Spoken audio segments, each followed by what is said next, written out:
Günaydın. Bugün pazar.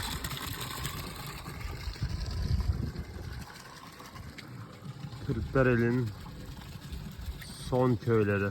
Orman içerisinde bir yer. Piknik alanı var burada. Uçsuz bucaksız bir orman.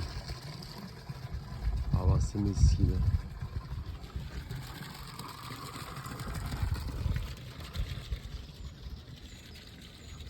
Ben de ilk defa geliyorum. Havada çok sis. Kimse de yok. Sudan buz gibi.